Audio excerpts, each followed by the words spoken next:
আজকে সর্ষে ফুল দিয়ে শুরু করছি।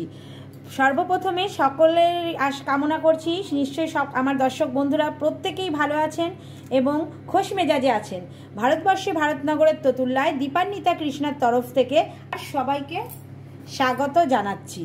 সবাইকে স্বাগত জানিয়ে শীতের একটা সকালে যখন সর্ষে খেতে সবুজ হলুদ সর্ষে ফুল ভরে যায় সোনালি রঙের, সেই সর্ষে ফুল দিয়ে কিন্তু নানা রকম রেসিপি তৈরি করা যায়।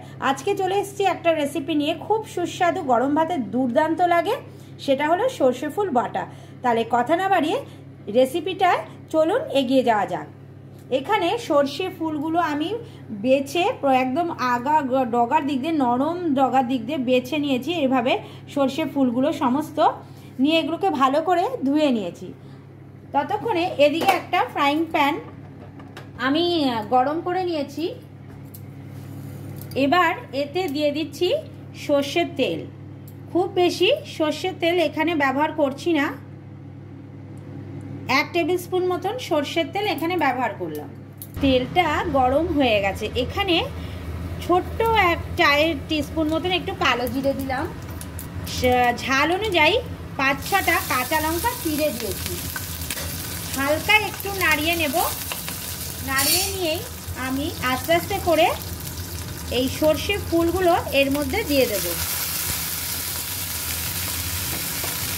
সর্ষে ফুল বেশিক্ষণ ভাজার কিন্তু দরকারই নেই, একটু মজে গেলেই নামিয়ে নেব। ভালো আস্তে আস্তে করে ফুলগুলো দেব। আমার পাত্রটা রান্না করার একটু ছোট হয়ে গেছে, আপনারা বড় পাত্র নিলে একবারেই মনে হয় সব ফুল ব্যবহার করতে পারেন। হলুদ সব রান্নাই লাগে, তাছাড়া হলুদ ভীষণ অ্যান্টিসেপটিক একটা জিনিস, শরীরের জন্যও ভালো। দিয়ে দেব স্বাদ অনুযায়ী নুন।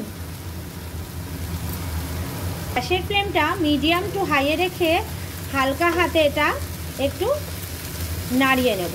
ভালো করে হলুদটা, নুন আর হলুদটা সর্ষে ফুলের সঙ্গে একটু মিশিয়ে নেব।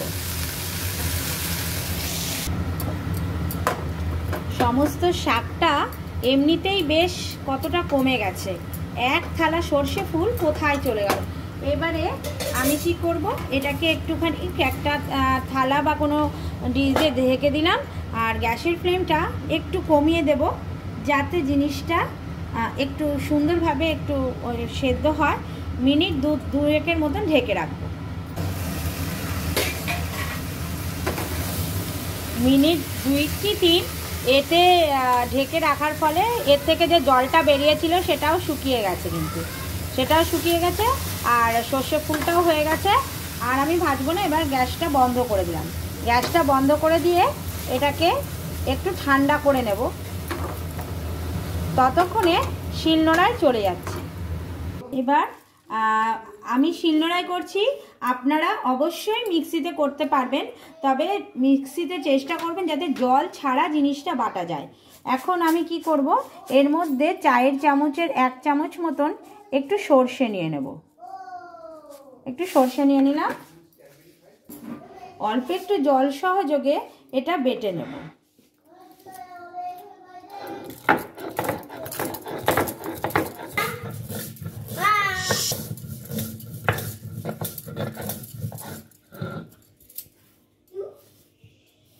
ভেজে রাখা এই সর্ষে ফুলটা নিয়ে বেটে নেব।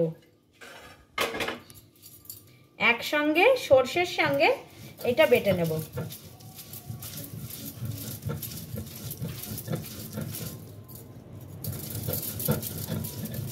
শিলে বাটার কোনো কথাই হয় না, সে যে কোনো বাটাই হোক না কেন।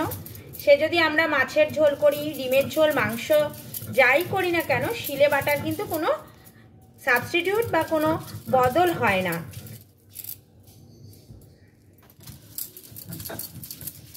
এটা কিন্তু খুব সহজেই মিক্সিতেও করা যায়, কিন্তু একবার শিলে কষ্ট করে বেটে খেয়ে দেখবেন, এর স্বাদ কিন্তু দ্বিগুণ না 4 গুণ বেড়ে যাবে। তবে হ্যাঁ, যাদের শিল নেই বা সম্ভব না, সময়ের অভাব, তারা সর্ষে ফুল বাটা খাবেন না তা করবেন না, তারা কিন্তু অবশ্যই মিক্সিতে বেটে নেবেন। ভীষণ ভালো আর সত্যি কথাই ভীষণ শরীরের জন্য উপকার। এটাকে আমি ভালো করে বেটে নিচ্ছি। এই করে বেটে নিলেই তৈরি হয়ে যাবে সর্ষে ফুল বাটা। অত্যন্ত সহজ পদ্ধতি, খুব একটা কঠিন বলে মনে হলো, কিন্তু খেতে কিন্তু গরম ভাতে ভীষণ ভালো। একটা এরকম বাটা থাকলেই পুরো ভাত শেষ হয়ে যাবে। আমার মোটামুটি বাটা কিন্তু শেষ পর্যায়ে।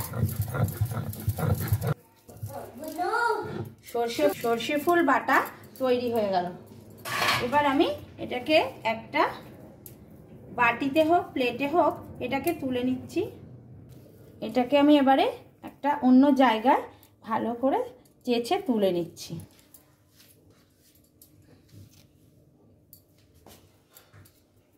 আমি একটা ডিশের মধ্যে এটা তুলে নিলাম।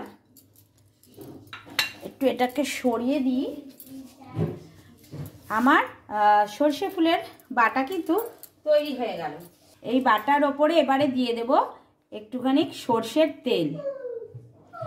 সর্ষে বাটা ফুলের এই রেসিপিটা যদি আপনাদের ভালো লেগে থাকে তাহলে আমাদের চ্যানেলটা সাবস্ক্রাইব করার এবং লাইক শেয়ার করার অনুরোধ থাকলো। এরমভাবে বাটা বাড়িতে বানিয়ে খেয়ে দেখবেন, গরম ভাতে ভীষণ ভালো লাগবে। তাহলে আজকের মতন আসছি, ফিরবো আর একটা নতুন কোনো ইউনিক রেসিপির সঙ্গে। তাহলে নমস্কার।